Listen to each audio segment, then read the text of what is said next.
N പ്രിയൻ ഓ നല്ലവൻ, N പ്രിയൻ ഓ നല്ലവൻ. ഈ വിധ സ്നേഹിതൻ പാരില, ഈ വിധ സ്നേഹിതൻ പാരില. വീണ്ടെടുത്തു എന്നെ തൻ ചോരയാൽ, വീണ്ടെടുത്തു എന്നെ തൻ ചോര. ദൈവവചന ചിന്തകൾ കേൾക്കുന്ന എല്ലാ മാന്യ ശ്രോതാക്കൾക്കും ക്രിസ്തീയ വന്ദനം. ഇയ്യോബിൻ്റെ പുസ്തകം 22-ാം അധ്യായം 23-ാമത് വാക്യം ഇങ്ങനെ കാണുന്നുണ്ട്: നീതികേട് നിന്റെ കൂടാരങ്ങളിൽ നിന്ന് അകറ്റിക്കളയും എന്ന് പറയുന്ന പ്രസ്താവനയാണ്. നമ്മുടെ ജീവിതം എങ്ങനെയായിരിക്കണം, നമ്മുടെ ഭവനം എങ്ങനെയായിരിക്കണം എന്ന് ചോദിച്ചാൽ, നീതിപൂർവമായൊരു ജീവിതവും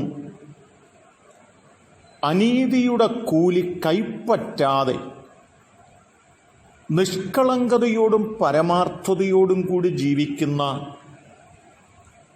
ഒരു ജീവിതമായിരിക്കണം നമ്മുടെ ജീവിതമെന്നാണ് ബൈബിൾ നമ്മെ ഓർപ്പിക്കുന്നത്. 15-ാം സങ്കീർത്തനത്തിൽ നാം എന്തിനെ പിന്തുടരണം, നാം എങ്ങനെയായിരിക്കണം എന്നോർമ്മപ്പെടുത്തുന്നുമുണ്ട്. അപ്പോസ്തല പ്രവൃത്തികളുടെ പുസ്തകം 1-ാം അധ്യായം 18-ാമത്തെ വാക്യത്തിൽ വരുമ്പോൾ പറയുന്നത്, അവൻ അനീതിയുടെ കൂലി കൊണ്ട് ഒരു നിലം മേടിച്ചു, തല കീഴായി വീണ് നടുവെ പിളർന്ന് അവൻ്റെ ഉടലെല്ലാം തെറിച്ചു പോയി എന്നുള്ള പദമാണ്. യേശു കർത്താവിനോട് കൂടെ നടന്നിരുന്ന യൂദായുടെ ജീവിതത്തിൽ ചില നന്മകൾ കാംക്ഷിച്ചിട്ട് യേശു കർത്താവിനെ കാണിച്ചു കൊടുക്കുകയും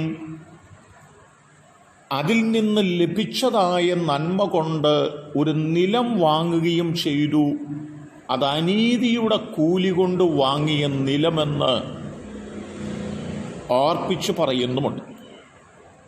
എന്നാൽ അനീതി കൊണ്ട് നേടിയ നിലത്തിൽ തനിക്ക് അഭിവൃദ്ധി പ്രാപിക്കാൻ കഴിഞ്ഞില്ല.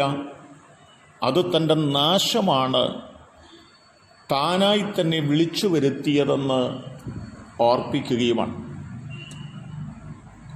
പത്രോസ് എഴുതിയ 2-ാം ലേഖനം 2-ാം അധ്യായത്തിലേക്ക് നാം കടന്നു വരുമ്പോഴും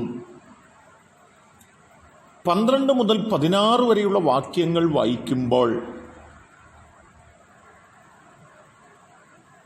മുൻപിലേക്ക് വന്നിരിക്കുന്ന ചില നന്മയെക്കുറിച്ച് ചിന്തിച്ചപ്പോൾ അനീതിയുടെ കൂലി ലഭിച്ച് പ്രതീക്ഷിച്ച് ആഗ്രഹിച്ച് ഇറങ്ങിത്തിരിക്കുന്ന ഒരു ബിലയാമിനെ അവിടെ കാണുവാൻ സാധിക്കുകയാണ്. എന്നാൽ ഉരിയാട കഴുതയെക്കൊണ്ട് ബിലയാമിനോട് ദൈവം സംസാരിച്ചു എന്ന് ആ വാക്യത്തിലും ഓർപ്പിക്കുന്നുണ്ട്. നമ്മുടെ ജീവിത കാലഘട്ടത്തിൽ അനീതിയുടെ കൂലി കൈപ്പറ്റുന്നവരായി തീരരുത്. നീതികേട് നമ്മുടെ വീട്ടിനകത്ത് നിന്ന് അകറ്റിക്കളയുവാൻ ഉത്സാഹിക്കേണ്ടതുണ്ട് എന്ന് ഈ ദൈവത്തിൻ്റെ വചനങ്ങൾ നമ്മെ ഓർപ്പിക്കുകയാണ്. നിശ്ചയമായിട്ടും അനീതിയുടെ കൂലി കൊതിച്ച് നാം കടന്നുപോയാൽ ഉരിയാട കഴുതയെക്കൊണ്ട് സംസാരിപ്പിക്കുകയോ അല്ലെങ്കിൽ ആ കൂലി കൊണ്ട് വാങ്ങിയ നിലത്ത് നാം ഇല്ലായ്മയായി പോവുകയോ ചെയ്യും എന്ന് തിരിച്ചറിഞ്ഞ് ദൈവത്തിൻ്റെ സന്നിധിയിൽ നീതിയോടെ ജീവിപ്പാനും നീതിയുള്ള നന്മകൾ, സത്യമുള്ള നന്മകൾ മാത്രം കൂടാരത്തിൽ വയ്ക്കുവാനും നമുക്ക് ഉത്സാഹിക്കാം.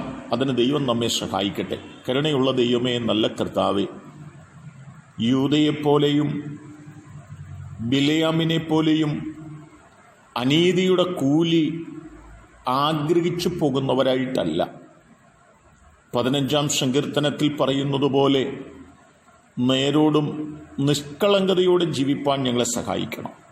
യേശു കർത്താവിൻ നാമത്തിൽ തന്നെ ആമേൻ.